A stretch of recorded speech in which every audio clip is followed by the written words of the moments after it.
জয় জয়তে আপোনালোকৰ জৰিয়তে সমূহ অসমবাসীক ৰঙালী ওলগ জনালোঁ। গৰু গা আমাৰ সন্মুখৰ পথাৰতে ধুওৱা হৈছে। যিহেতু পানীৰ অলপ অসুবিধা, পানী অন্য খোৱা পানীৰ অসুবিধা নাই, যথেষ্ট পানী আমাৰ ইয়াত আছে, কিন্তু হ'লেও গৰুক গা ধুৱাবৰ কাৰণে যি বতৰৰ যিটো বৰষুণৰ পানী, সেই পানীৰ অলপ অভাৱ হৈছে।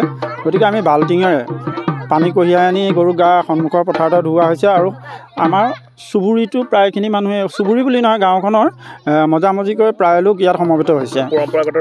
পৰম্পৰা ৰক্ষা কৰি আমি গৰু গা ধুৱাইছোঁ।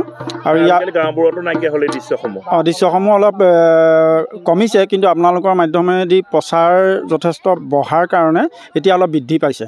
যিহেতু আমাৰ এই পৰম্পৰাগত বহু বছৰৰ পৰা ইয়াত ৰক্ষা কৰি অহা হৈছে, আৰু এই ক্ষেত্ৰত আপোনালোকৰ সহযোগিতা আমি আগতেও দেখা পাইছোঁ, এতিয়াও আপোনালোকে সহযোগিতা আগবঢ়াইছে। এই ক্ষেত্ৰত আপোনালোকো ধন্যবাদৰ পাত্ৰ।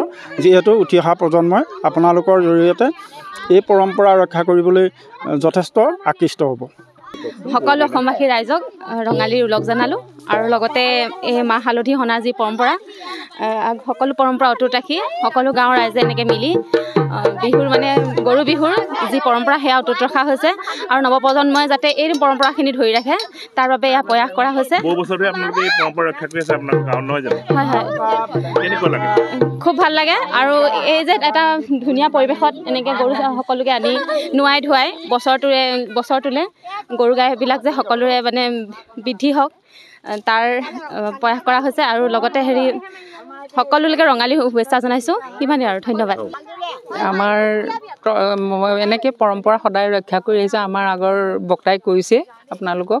কিন্তু তথাপিও আমাৰ এতিয়া কি হয়, নৱপ্ৰজন্মই এইবিলাক বস্তু চিনি নাপায় বা বুজি নাপায়, নাজানে। এই পৰম্পৰাবিলাক টিভিৰ যোগেদিয়ে হওক বা এনেকৈ যোগেদিয়ে হওক দেখি পেলাই পৰম্পৰাখিনি আমাৰ হেৰাই গৈছে। সেইখিনি ৰাখিবৰ কাৰণে মই বিশেষভাৱে আপোনালোকক অনুৰোধ জনাইছোঁ।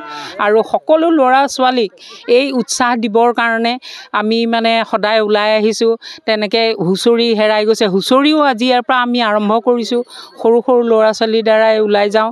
তাৰপৰা লগতে আমাৰ এই পৰম্পৰা কিন্তু আমাৰ বঙাল গাঁৱত প্ৰত্যেক বছৰে হৈ আহিছে। এই আজি 2-3 বছৰমানহে আমাৰ অকণমান কমি গৈছিলে কৰোণাৰ কাৰণে, তথাপিও আমি ৰক্ষা কৰি আহিছোঁ। এই কৰোণা হোৱাৰ পৰা অলপ কমিলে, কিন্তু এতিয়া আমাৰ আকৌ সেই ঘূৰি আহিছে এই 2 বছৰৰ পৰা। অতিকৈ চেনেহৰ মুগাৰে মহুৰা, ঐ তাতো কৈছে নে হৰৈ মাকো, তাতো কৈছে নে বহাগৰ বিহুতি, ঐ নে নাচি কেনে কৈ থাকো।